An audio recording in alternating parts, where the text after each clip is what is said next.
And there we go. Okay, so I'm Terry Camersell, and I'm here on behalf of Creation Fellowship Santee. We're a group of friends bound by our common agreement that the creation account, as told in Genesis, is a true depiction of how God created the world and all life in just 6 days, about 6,000 years ago. We've been meeting in this online platform since May of 2020, and we've been blessed with a wide variety of speakers, some doctors, some authors, pastors, apologists, all sorts of people who love the Lord and have a message to share. You can find links to most of those past presentations by typing in tinyurl.com/CFS archives. That's C like creation, F like fellowship, S like Santee, and the word archives. While you're there, we also have a list of our upcoming speakers, although it's only through 2023 and we just have one more left after tonight. Although we are working on booking speakers for 2024. We will be back in January. But one last thing, you can also email us at creationfellowshipsantee@gmail.com so that you can get on our email list. We promise not to spam, and we'll send you links to all of the upcoming speakers. So tonight we're very blessed. We have a variety, not just of speakers, but of topics. We love to study creation science, but sometimes we also study other theology topics and even current events. For these last two meetings here in 2023, we've decided to do some holiday themed ones. So pay attention and make plans to attend on December 7th for a Christmas themed one. But this one tonight is going to be more about Thanksgiving. So we're blessed to have Ryan Cox with us. Ryan Cox is a worldview minister with serving with Creation Truth Foundation in Noble, Oklahoma. He actually has several degrees in history and science, and he's a dinosaur expert. In fact, we had his colleague Matt Miles on earlier in the year to speak about dinosaurs. But tonight we invited him because of his love of history and love of the studying of the foundation of America. So he's going to talk to us about America's Thanksgiving, the heritage of America's Thanksgiving. So with that, I'm turning it over to you, Ryan. Well, thank you very much. And I very much appreciate the invitation to come and share with you. I was a longtime history teacher. That was my passion growing up. And so I got my education in history and teacher certification, taught for 7 years. And one of my favorite things that was impressed upon me in secular universities was how questionable historical events are when you actually go through and look at the evidence that is available and how we write our history in our history books. The A lot of it's pretty good and dependable, but sometimes there's some guesswork or new discoveries that enlighten us as to what actually took place in the past. But as a teacher, we always had to be on a rotation of getting new textbooks, getting revised textbooks with new information. Well, as a Christian, I kind of smirked at that because I have a history book that I've read since I was a child, taught to me by my parents, that is still on its first edition. It has never needed to be updated. And that is the history book given to us by our Creator God. And so I believe it is absolute history from the very first chapter to the very end. These things really did take place or will take place as prophesied by our Lord.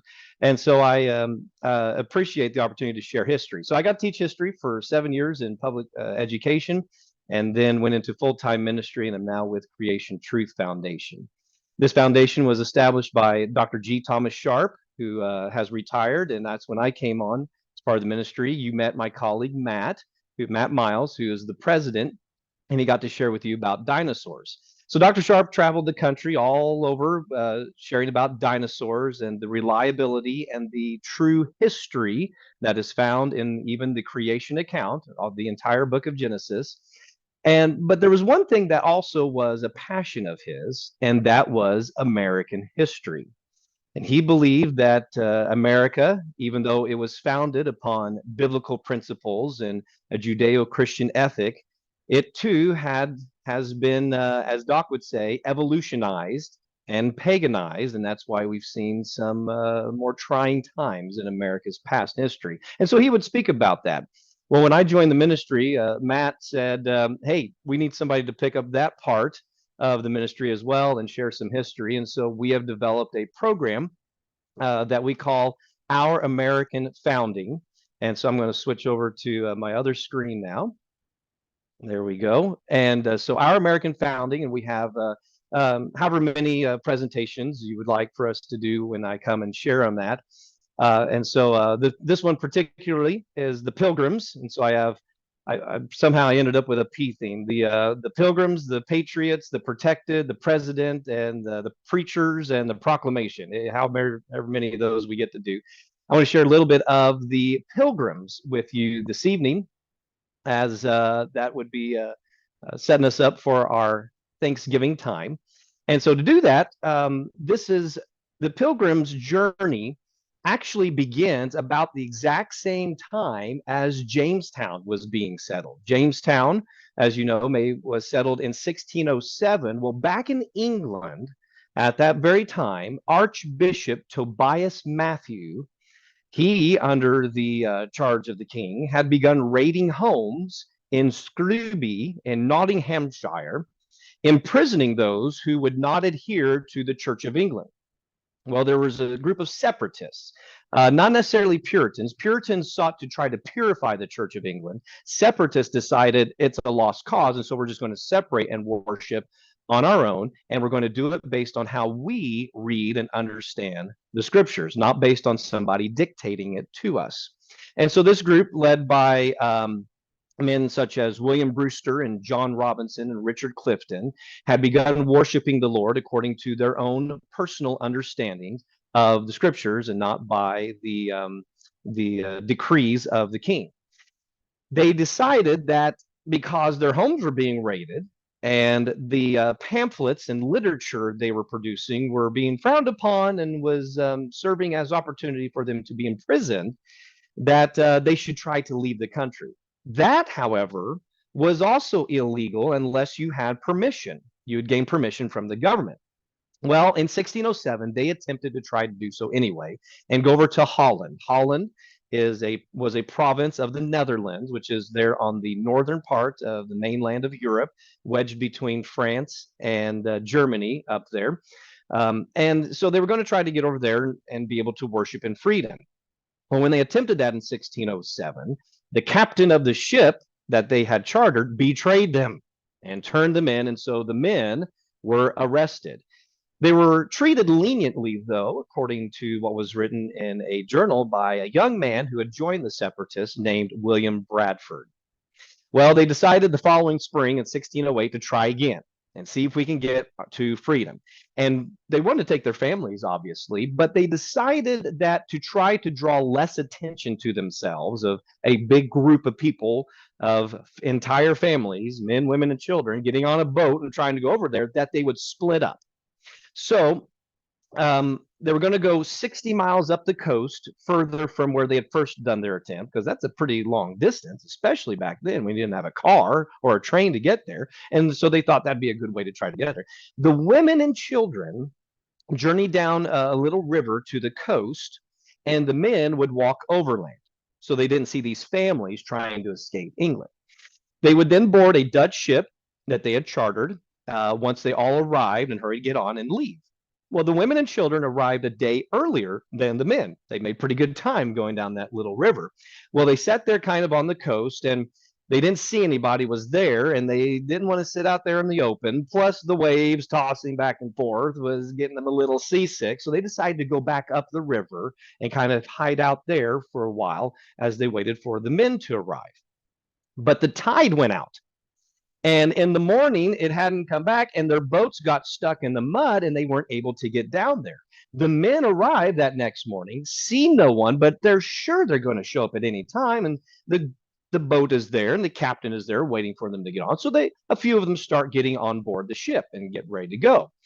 In the midst of that, a great company, is how it's written in the journals, begins to arrive. They hear them coming to arrest them.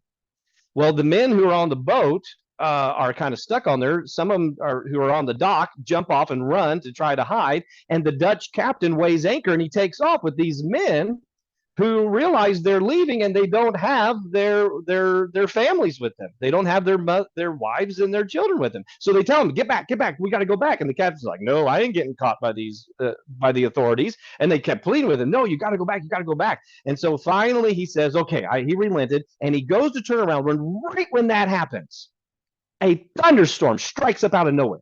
Lightning, thunder, winds like crazy, choppy waves that they can't get through. They try to turn around. They cannot get back. The storm will last for 14 days. For many of those days, they could see neither the sun nor the moon nor the stars. They didn't even know where they were at half the time. The captain believed God was punishing him for not returning the men to their families.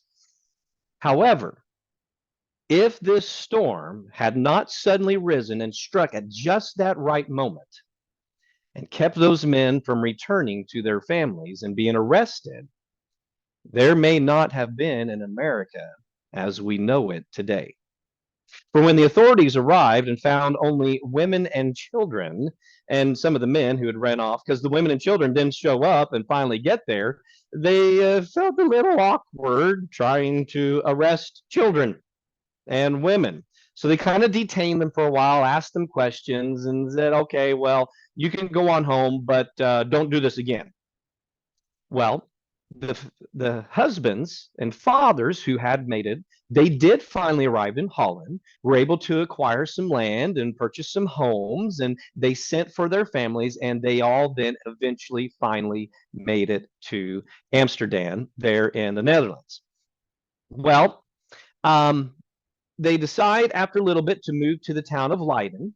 And from there, William Brewster, along with Thomas Brewer and Edward Winslow and others, began working a printing press they acquired. And they began sending a lot of literature, lots of publications back to England that were pretty critical of the king and his church and the religion, and were calling on people to shun that and instead return simply back to the Bible, the pure, plain teachings of God's word. Just use that.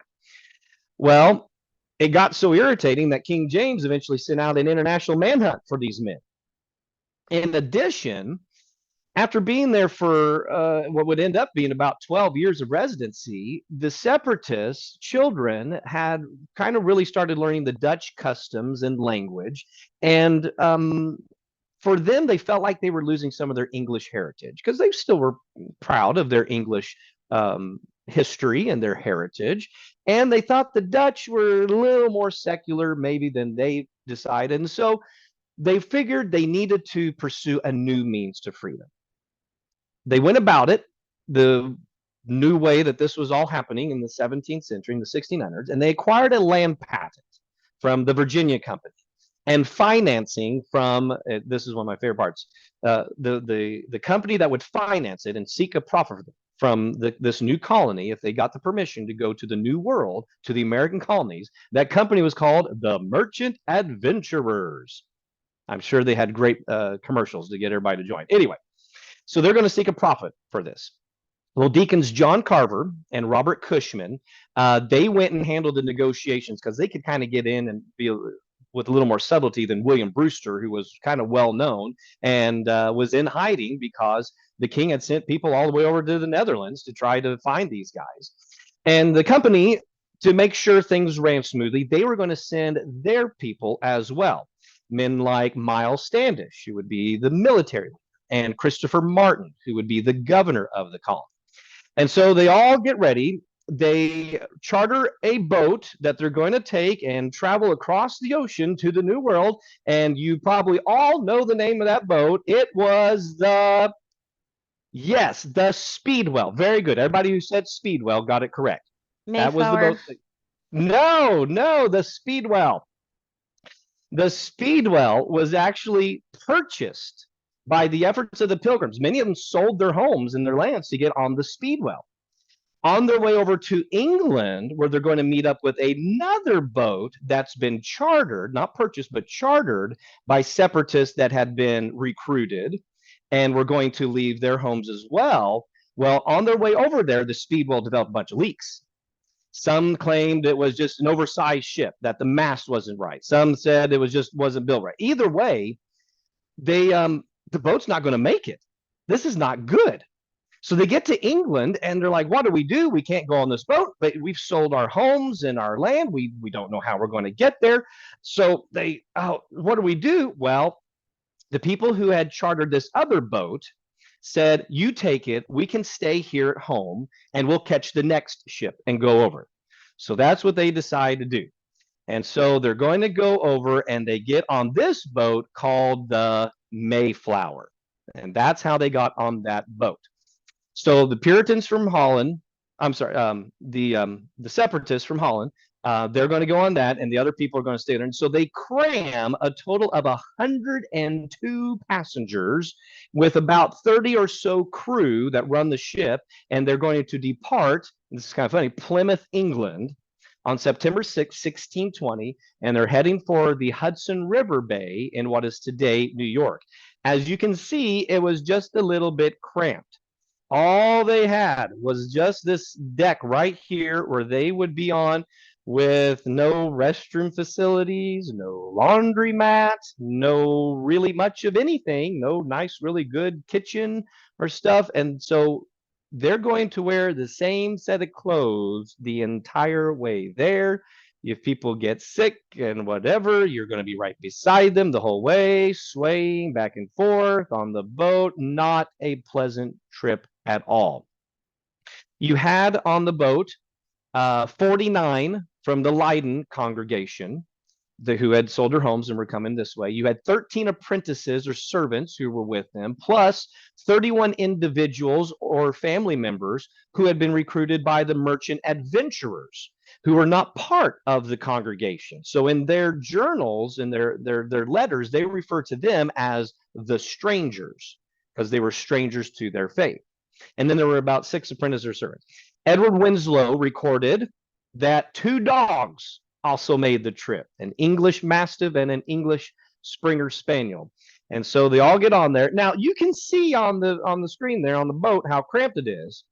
Well, William Brewster insisted that they bring along with them the printing press, because he wants to send more literature in freedom back to England to try to win over the people to follow the scriptures. Problem was, it was broke. And the question is, well, where are you going to get parts in the New World? Well, I guess you have to have them shipped over. And so they're like, just wait for another time to bring the printing press. We don't need the printing press this time. It's broke. You won't be able to do anything anyway. Wait till they come over with the parts you need to fix it, whatever. He insisted. It was put on the boat somewhere. They crammed it on there, and they brought the printing press along, even though it wasn't working at the time. Now, as I said, the trip, absolutely challenging. Just horrid conditions. I cannot imagine. It seemed to storm the whole trip. You were stuck below for 2 months with bad food, tainted water, no bathrooms, the one set of clothes. And just over halfway, the ship gets damaged.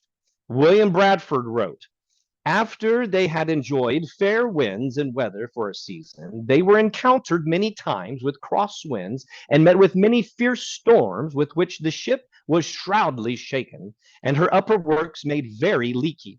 And one of the main beams in the midships was bowed and cracked, which put them in some fear that the ship could not be able to perform the voyage. So some of the chief of the company, perceiving the mariners to fear the sufficiency of the ship, as appeared by their mutterings, they entered into serious consultation with the master and other officers of the ship to consider in time of the danger, and rather to return than to cast themselves into a desperate and inevitable peril.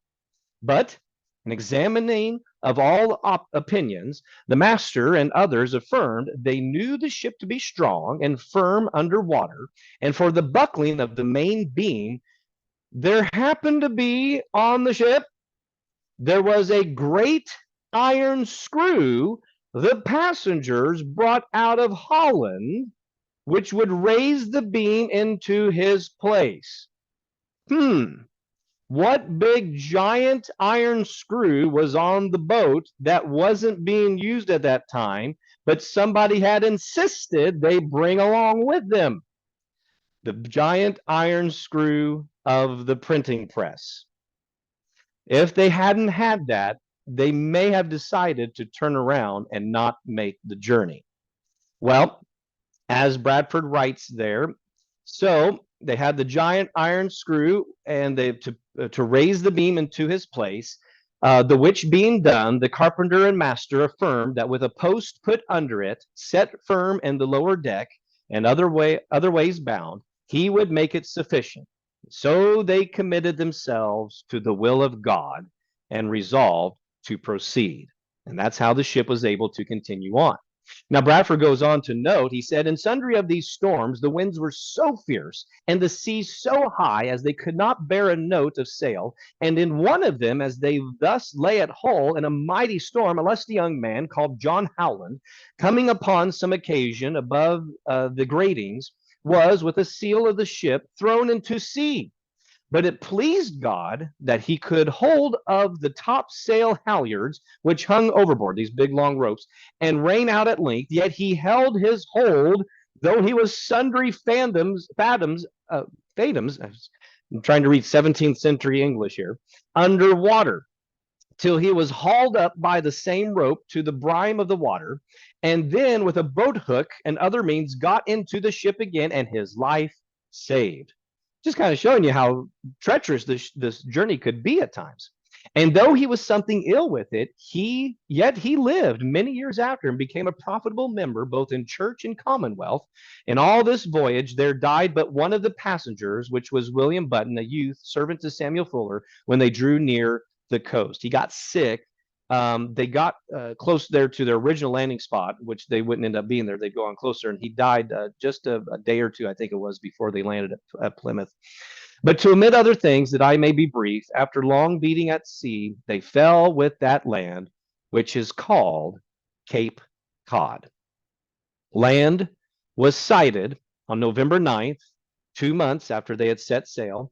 They all ran up on deck and began to praise God for bringing them to the New World. They celebrated so long that Captain Jones had to force them below decks so he could continue operations of the ship. He's like, stop all your singing and praying. Go down. I can't run the ship. They had arrived at Cape Cod, which was north of where they were to settle. They attempted for several days to try to get to where they were supposed to. They'd set sails to go south, but a strong winter storm would show up, and so they'd have to wait for it to die down. They'd try to go down south again. The winds kept them from making any progress, and so they decided, well, we can't go south for some reason. Somebody's keeping us from doing that. And they floated into Provincetown Harbor of Cape Cod on Saturday, November 11th, 1620.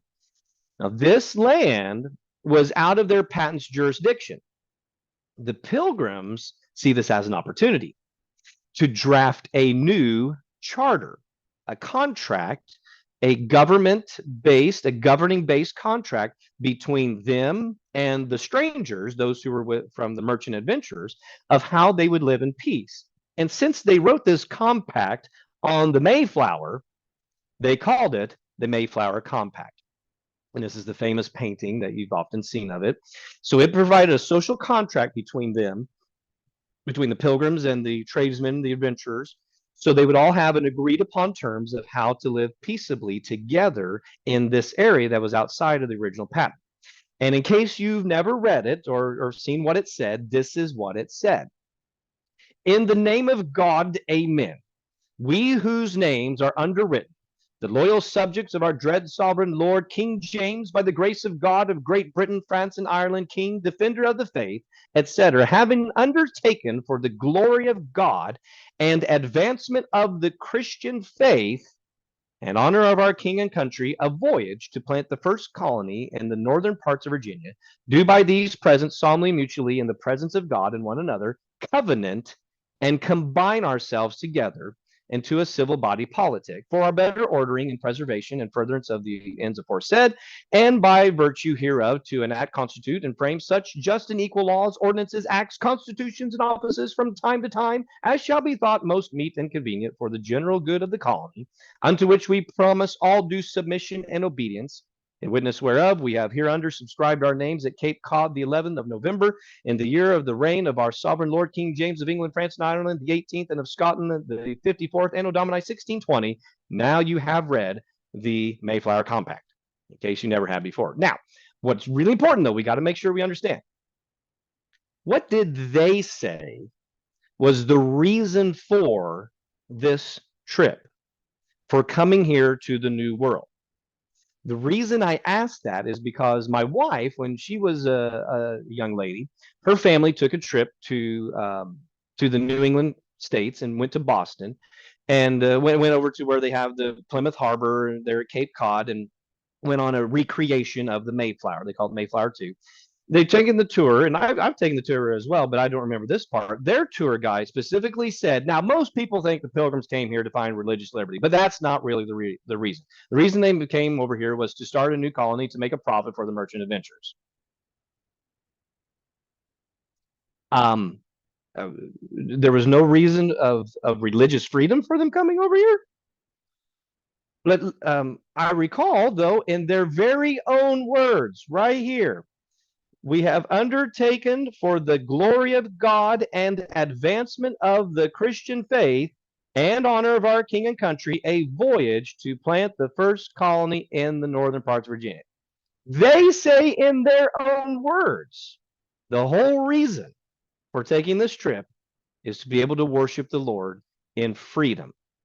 And as you've seen already in the history that we've covered, that is entirely the reason why they took this trip.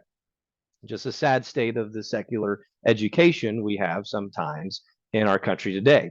Well, as I said, they arrived there on a Saturday. Well, they're all excited and ready to disembark, but the next day is Sunday. It's the Lord's Day. They believed that was a day not to do any great task, great work, and so they stayed on board the ship to worship, to have their regular observance of the Lord's Day, and did not unload until the following day on Monday, November 13th, 1620.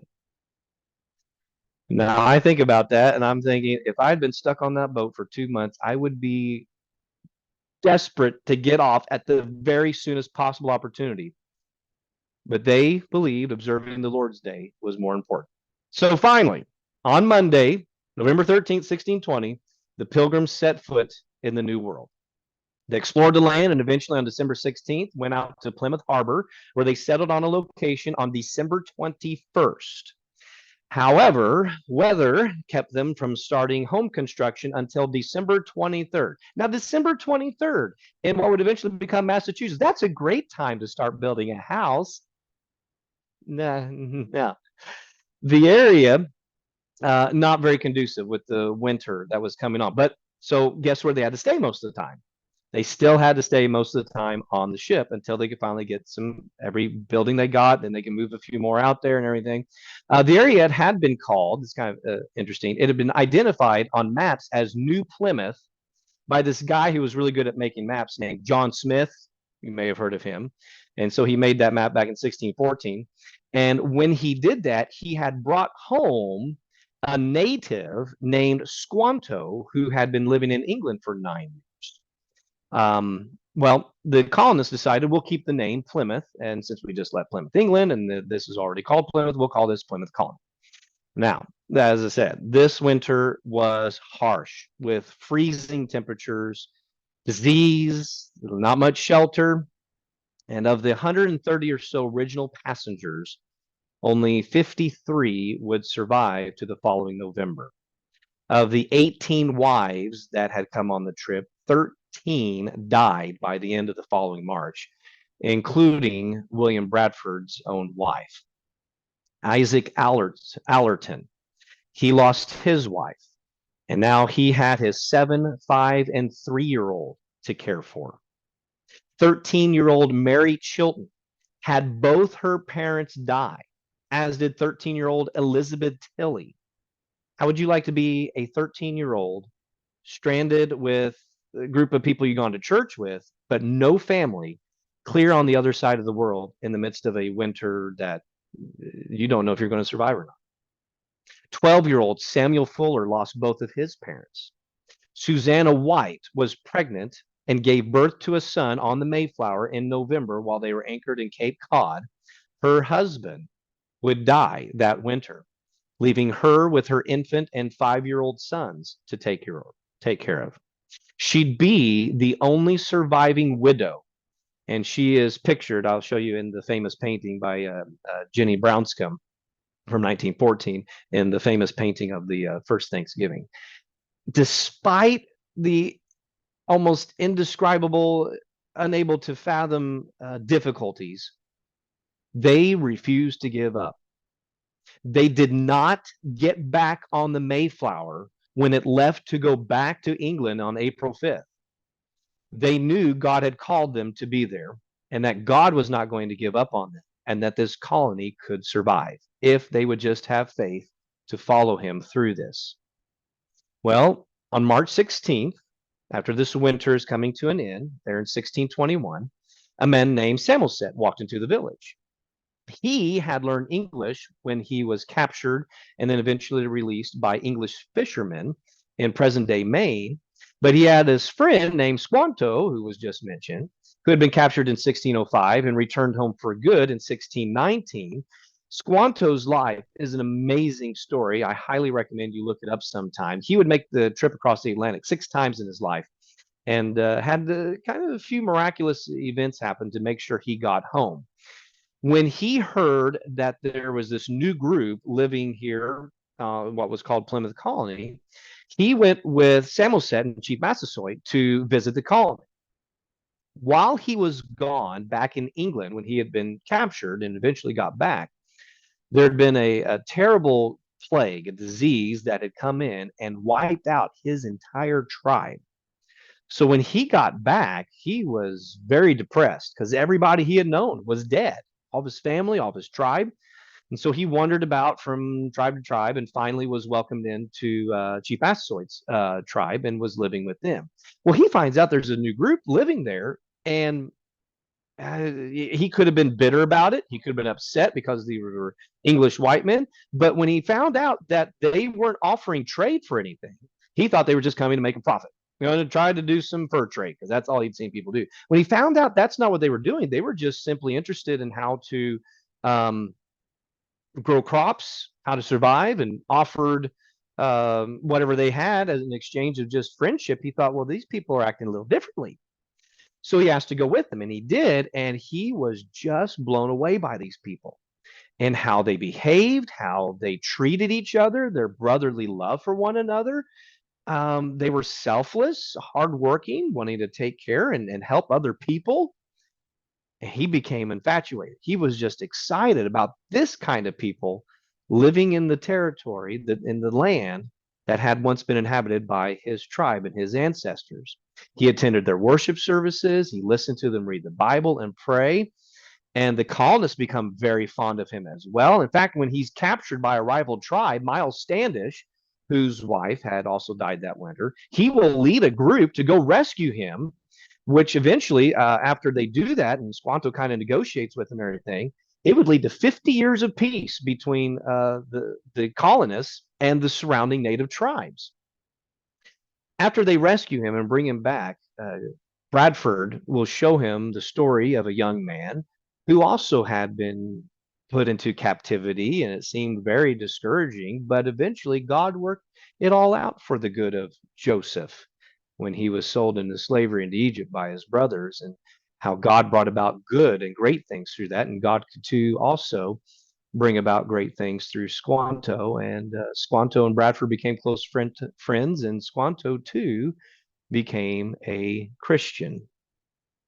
How amazing is it? What are the odds of all these coincidences, a word that never shows up in the Bible, that these people who are desperate to find freedom to work, to just simply worship God, to live by the Bible, desperate situation at times, would happen to land on the one spot in all of North America where the natives not only were living there, but wanted nothing to do with the land and said, absolutely, you can take that land for all you want because it's cursed. They had wiped out a tribe. And there just happened to be somebody there who knew that land like the back of his hand, who spoke fluent English. Man, that's a lot of coincidences, isn't it? No, somebody was helping them. bring about this opportunity. And so the colonists established very good relations with the natives through the love of Christ. They worked to actually try to evangelize. In return, the natives worked side by side with them, giving them all the pointers of how to provide for themselves and learn how to live in the land there. And if I had time, I would take you through what happened in Jamestown. Exact opposite down there. Those men were selfish. They did not live by a religious creed a lot of the time. They very much mistreated the Native Americans and in return had very bad relations from time to time. John Smith was one of the exceptions, as was John Rolfe. Whereas up here in New England, they were selfless, living by God's word. They just weren't Christian in name only, they were Christian in practice, following Christ, being disciples of him and living for him. And things turned out very well. And so at the harvest of 1621, they got together, most likely in October, 90 warrior Indian braves and 53 colonists for a 3-day celebration. Now, that could be a little intimidating, having 90 warrior men outnumbering your able-bodied men in the colony 3-1, but those guys knew how to cook. They brought a lot of venison, enough for them to feast together for 3 days. And that right there is usually where you will see the end of the Thanksgiving story in most of your published materials out there, because it's then usually said they had a day of Thanksgiving to give thanks to the Indians, the Native Americans, for saving them, showing them all the pointers. Well, that's not quite the end of the story. Pardon me there. Let me take a drink. That's just part of the story of what happened there. For you see, ships from the merchant adventurers eventually came along and arrived, and one was named the Fortune. And it showed up in November of 1621. So they had that celebration there in October, and then a ship shows up Ryan, are in you still there? 1621. Yes, can you hear me? I think you cut out for a moment. Am I here? Now I can hear you, yes. Okay, great. Okay, so problems arrived when a ship called the Fortune came in November of 1621. So they had the 3-day celebration in October, and then that November, a new vessel arrived. Had 37 settlers on it, many of them the separatists who had stayed in England, and some who actually were still in Leiden and just couldn't afford to make the first trip. William Brewster's son, Jonathan, is amongst them. So a little bit of family reunion happening. Well, the merchant adventurers found out from when the Mayflower had come back that they weren't in the spot they were supposed to be. So they sent new letters, new contracts, new rules to say this is how the colony is supposed to operate to help increase the output of goods to England. Well, the contract of the colony said that no individual for now can own a plot of land for the first 7 years. In fact, the plots of land are going to be rotated every year amongst the different families. So you will have a plot of land for this year that you're going to plant and work and till and harvest, hopefully. And then the next year, you're going to move to a new plot of land that'll be yours to till and work and harvest. But what happens if you move to a plot that nobody took good care of, messed it all up, whatever, because they knew it didn't matter, they're not going to keep that land anyway? Well, what happens as that incentive goes around? Additionally, everything that is harvested each year gets put into a central storehouse in the rest of the colony, from which everything will be distributed evenly amongst everyone, whether you worked hard and produced or didn't work hard and produced. Well, that could lead to some people not being very motivated to put much effort into the colony. From the very beginning, socialism, or as William Bradford referred to it, communalism, was trying to infiltrate America. It was soon realized that they will not be able to harvest enough to make it through the following year, to last through the winter. Well, Governor Bradford believed, as did many of the separatists, the Pilgrims, believed that the answer was, guess what? Right here in this book. John Smith, 15 years earlier in Jamestown, had said that we are going to operate by 2 Thessalonians 3:10, that if you don't work, you don't eat. And 1 Timothy 5:8, which is also believed by the pilgrims to be very applicable, if you don't provide for your own family, you've denied the faith and you're worse than an infidel. So they believe we're going to make it the practice that if you don't work, you don't put forth the effort, you don't get any of the benefits. We're not going to give you, we're not going to divide evenly out amongst you. Because to do otherwise would be a violation of God's word. God says you don't distribute the food evenly to those who didn't put forth any effort, if they're able to.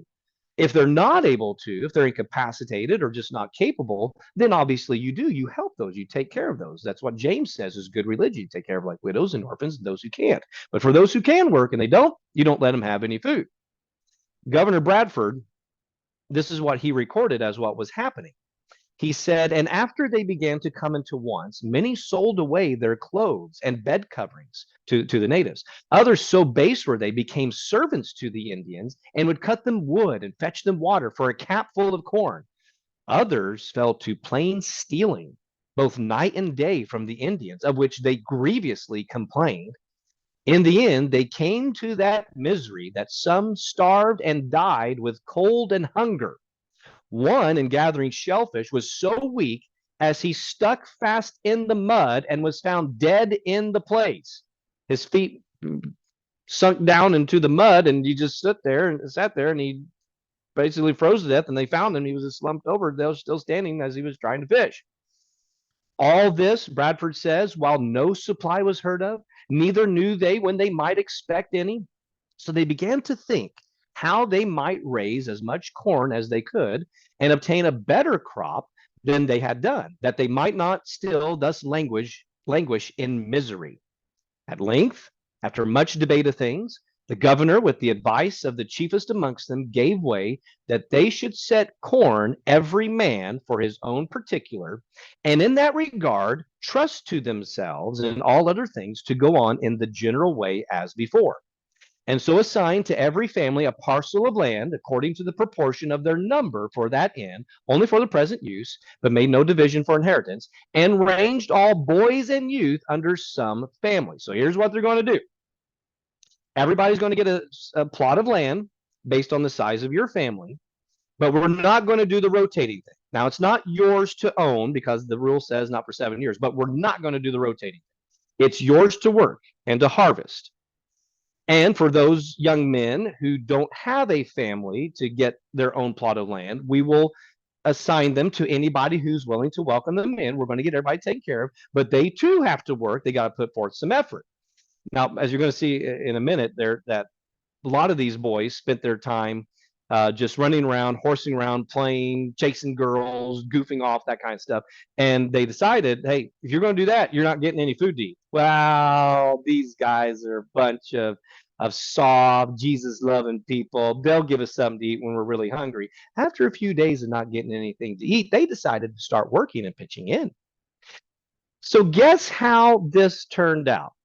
Well, let's see what Bradford wrote. He said, this had very good success, for it made all hands very industrious, so as much more corn was planted than otherwise would have been by any means the governor or any other could use, and saved him a great deal of trouble and gave far better content. The women now went willingly into the field and took their little ones with them to set corn, which before would allege weakness and inability, whom to have compelled would have been thought great tyranny and oppression. They would go out willingly now and work the fields and tend. Well, where's the man to do that? Where were the men? Well, corn's not the only thing that's going to get you through. You also need some protein. So the men most of the time were out hunting. Now, you may think they got off easy there, but hey, if you didn't catch something, then you got nothing to feed your family. So they were out doing that. The women now, who beforehand are like, well, hey, if I can't get the harvest off of this, I work all this, I work really hard to plant and weed and till and harvest, and then they're just going to put it in the store and distribute it evenly amongst everybody. Why should I put forth the effort? Now, because they get to keep what they put the effort into, what they harvest to feed their own family, they put forth a lot more effort. And for those who it may not have turned out as well, guess what? You could work for or buy from those who had surplus. If you had surplus, you could sell or get exchange of goods or services in exchange for that. And Bradford says this worked out great. We had a great harvest because of this.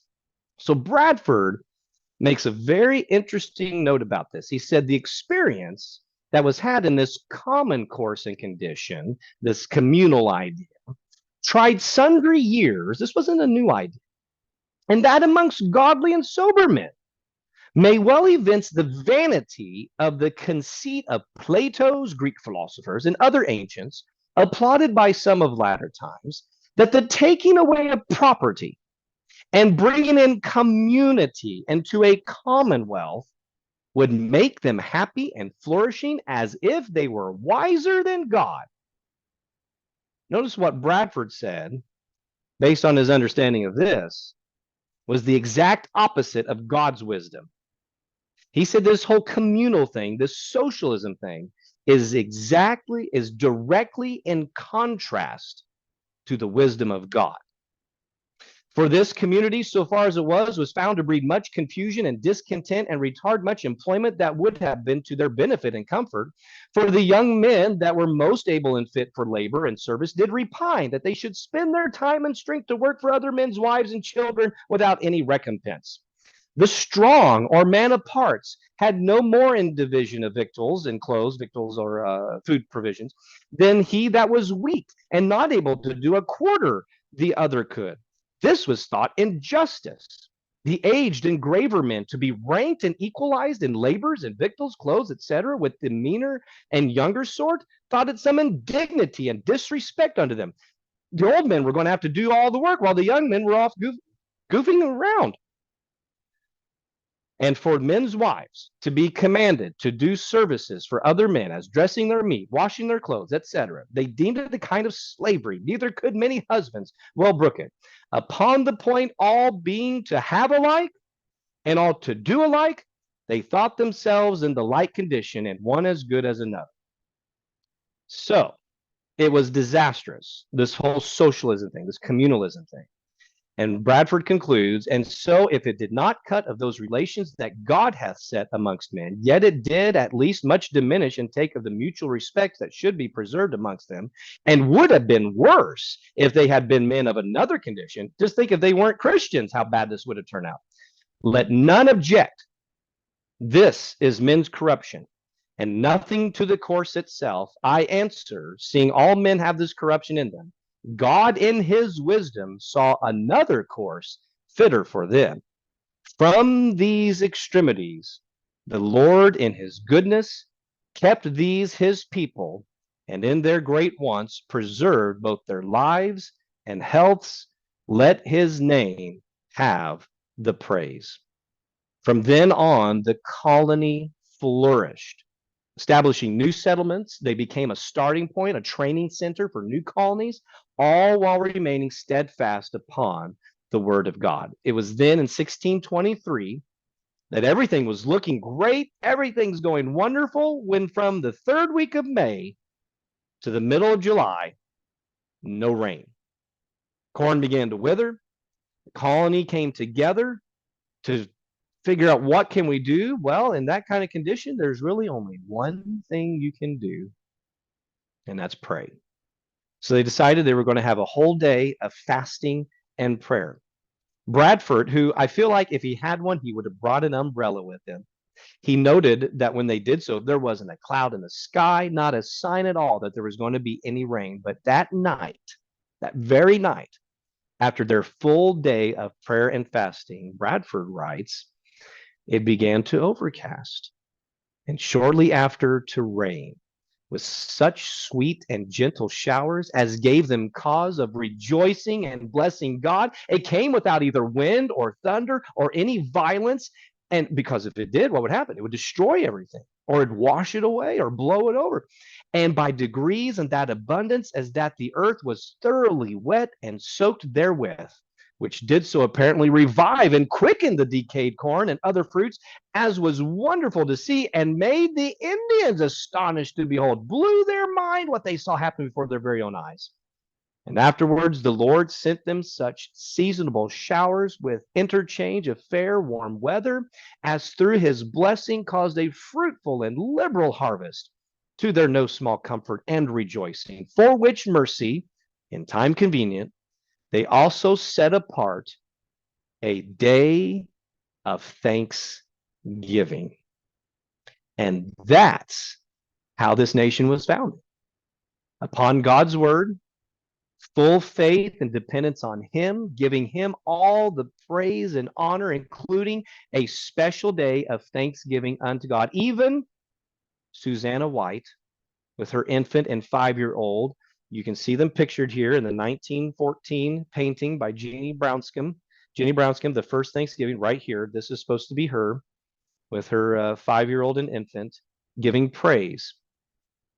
If it had not been, in my estimation, divinely sent storms back in England and then in America at just the right times, these things may never have happened.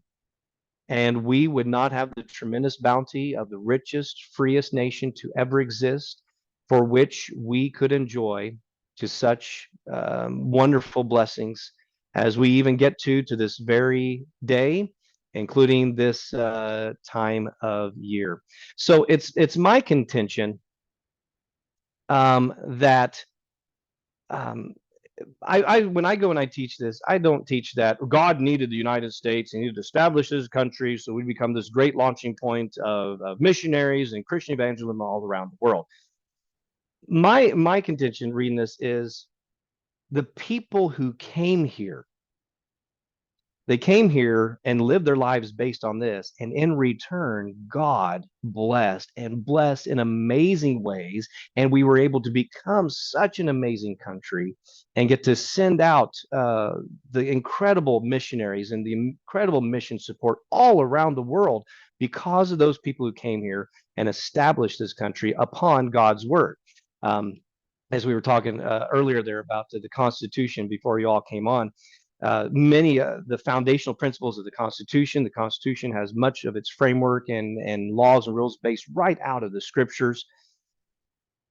If we want to see revival in the land, it's not a matter of getting the right people elected. It's a matter of upon what is your foundation. Our ministry is called Creation Truth Foundation. Because we believe that the foundation to faith and all the doctrines of the Bible can be found in Genesis and creation, and that if God is not your creator, then he can't be your savior either. Well, that should be the foundation of our homes. It was, and you can kind of still say it was the foundation of this country. So when the secular world comes out and attacks America's history and attack its foundation, and say it should be discredited and removed. The founders, the founding fathers, and the Declaration and all that shouldn't have any influence on us today. Well, then who else are they saying should be discredited and have no influence on our civilization today as well? The church, because we have the same foundation. So my question is, what is your foundation? If you want to see revival in the land, it's not about it cannot start in the White House or the courthouse or the state house. I would even contend it can't even hardly start in the church house until it starts in your house. And we see Christian parents saying, no more are we going to let the world dictate to us what we're going to do. We're going to follow this first. We're not going to let and I hope I am stepping on some toes, we're not going to let a soccer practice or a baseball game or anything trump the Lord's day. We are not going to forsake the assembling of the saints. We're not going to give up our following of this book. Our family is going to be founded on this. If we do that, then we have the mentality and we have the dedication that the people who came and started this country had. And we saw God bless them. What might he be able to do for your family and your church and your community if the people you know and you personally will do that as well?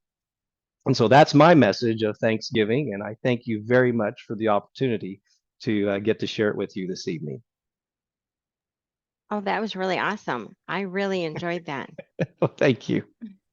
I went to school in the all through the 70s, and I graduated high school in 1983. And I do remember, like in the early grade schools, we did put on the pilgrim hats, and Yeah. people, brought the, food, and we had like a Thanksgiving dinner. And my children went to school in the 90s. My son graduated in 2003 and my daughter in 2005. And I don't remember doing that with them at all. Hmm. And they went to a private school. It was a charter school.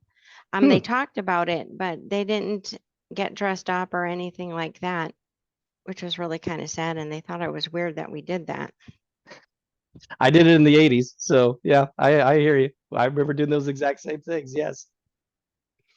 I really considered making a pilgrim hat for tonight, but I Well, decided so not when to. I go and I do these programs, I do wear costume, a time period or event specific costume with each one of the presentations. And so I have a costume outfit. I thought about wearing it this evening, but I thought, maybe not. And plus, I just came from a convention center where we have a booth at today. So anyway, so Well, that would have been cool to see you in costume. But I don't know if I wasn't following along. So when the women got stuck on that sandbar, yes. but the men showed up and didn't find the men went back. What some of them started to board, they figured they would show up soon, and so some of them with what they'd brought, their provisions, whatever they had that they could carry, some decided to go ahead and start getting on the boat, start loading some things up there, kind of getting things ready, when all of a sudden, as they called it, a great company, some government officials showed up. They were patrolling or had found out, I'm not exactly sure how, and they decided this is not good, and so who hadn't gotten on scattered and ran, and eventually found the women and children who were finally making their way there. And the other men are taking off and they're screaming like, no, go back, where our families are there. We can't leave our families. And then that's how that all went down. So Thank you. Yeah, I was yeah, that was they cool. were detained and questioned and decided that since, they did, it just, things were kind of awkward and weird. And so they eventually did let everybody go. And I instead can of throwing them in prison. see where people in England would have a better attitude toward the church, because it's definitely a state-run institution. Mm-hmm. And I understand, I think only 7% of Europe goes to church. Yes, it's it's very sad. Most of the buildings are vacant now. They are being turned into coffee houses or something else. Yeah, I've seen that too. Yes. And so I actually last October, a year ago, got to spend 3 weeks doing a little missionary tour and came across a young man and his wife and I think 2 children who are doing mission work in France. And there's definitely certain rules, laws they have to follow there. But they had people over for Thanksgiving and making Christmas cookies and things like that. And they had never experienced anything like that. Of course, they wouldn't have the same kind of Thanksgiving tradition as us, but to be welcomed into somebody's home for a meal and to make cookies, those are all strange things to them. Oh, wow. Yes. And they said just being communal like that, being community focused, trying to bring people into the home. And so that's where they have their Sunday church services are in the home, obviously, because they can't get a church building. They couldn't even begin because you have to go through the government and all that kind of stuff to get your registration as a religious organ, blah, blah, blah, blah. So they're just reaching out one family at a time and trying to make that impact because of how lost Europe has become. Just absolutely sad. And America could very well go that same route. Oh, I see it happening. Terry, anybody else other than me have questions? Well, no, I mean, I kind of I mean, so they didn't eat just toast and popcorn and jelly beans, right? That's right. And fruit fluff. Charlie Brown. They didn't have that's fruit right. fluff with marshmallows. No, that's right. Yes, our meal's a little different than what they had. I don't even know if they had any turkey on their Thanksgiving. So But yep, I, that was, I'm a little bit curious. I mean, we hear the phrase revisionist history, yes. and I one of the things, I didn't always listen to Rush Limbaugh. My mom loved Rush Limbaugh, but I know that every year for Thanksgiving he would read the original Christmas or Thanksgiving story, Hmm. and I appreciated that. But when do you think that revisionist history started, and how bad is it? Like how? Okay, so here's Yeah. what's interesting about that. I can see a lot of attempts at revisionist history going back even into 1930s. I've seen some evidence where guys were starting to do that then, but not much. But then in academia, mostly in university levels, especially in the 70s, it really started taking off. It probably was going on in the 60s as well. But so I grew up hearing those people who were trying to discredit our founding saying they were all a bunch of deists. They didn't really believe the Bible. They didn't really live by the Bible. They weren't Christian. That's why this is not a Christian nation. Well, that is absolutely ridiculous, and incredible work by lots of historians, both secular and Bible believing, have absolutely discredited that because we have their own writings, like with the Pilgrims there. One of the books we carry in our bookstore is The American Story. It covers from Columbus to the Constitution by David and Tim Barton. You can get it at creationtruth.com. Just my favorite history book that everywhere I go, we make sure to have that resource for everybody. Written really neat too, really short chapters and good sections, everything. But anyway, obviously we can refute that, no problem. So here's what I've seen in my graduate work. What's interesting is they've come full circle now and saying, oh yes, they absolutely, the founders were Christians. They were Orthodox. They were devout Christians. You could probably count on one hand the influential revolutionary era founding fathers who were actually deists. Okay, it's very, very few. The vast majority were devout, Orthodox, practicing Christians.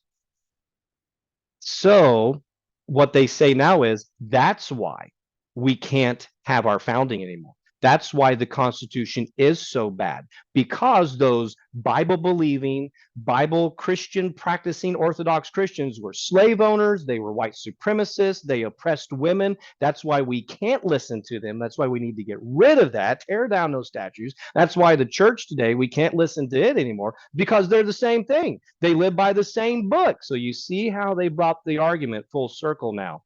And that's what's happening in academia now. That's how they're going about it. What a pity. Mm-hmm. But we've had another speaker on a few years ago, Pastor, I don't know if you've heard of Robert J. Morgan, and he wrote a book, Mm-hmm. 100 Bible Verses That Made America. Oh, And yes. so, yeah, I don't have it within reach. I've used that one in teaching also, but it's 100 short chapters of stories about how the Bible Oh, that's great. influenced America, and not just during the founding, but it goes all the way through Trump's presidency. So, Sure. Yeah. yeah, that's a great resource. So, I think, you've covered this topic so well. And, Robin and I had a couple of questions, but it seems like that might be all. And that's fine because we're almost against the time anyway. So, why don't you go ahead and share again how people can find you and your ministry? And I'll remind everybody that Matt Miles came earlier this year and spoke for us about dinosaurs, so people can find that talk too. But go ahead and tell people how they can find you and support you and see what you guys are working on.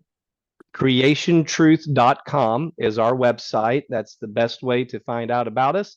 You can see pictures of all of our dinosaur fossils as well, and contact us about maybe bringing them to your church or bringing our American history program, our American founding. We're happy to do that, and we travel all across the country, coast to coast, border to border with them. We're also on social media on X, called Twitter, or used to be Twitter, on Facebook, on Instagram, but our website, creationtruth.com, best way to get a hold of us. And when you go to churches for the American history lessons, you do wear costumes? I do the whole dress up thing. I bring a lot of displays and some artifacts and things to show as well, and so that is what we do. Do you So guys dress up like dinosaurs too? We don't do that, actually. No, we think the dinosaurs look good enough on their own. So, Oh, I was Uh, at the beginning of the program where Diane was talking about David Reeves Wonder Center, and I was there for the opening, and they had a guy dressed up as a dinosaur, and it was really, a lot of fun. Yeah, you should consider that. yeah. Well, we have an old costume that we used to wear at conventions, or somebody did, but I've never worn it, and nobody wants to wear it today. So, Well, dinosaurs and American history and all sorts of other topics, you guys can find all of our past presentations once again by typing in tinyurl.com/CFS archives. And while you're there, you can also click on the link for our upcoming speakers. As I mentioned at the beginning, we only have one more date for 2023 coming up, and that's going to be December 7th.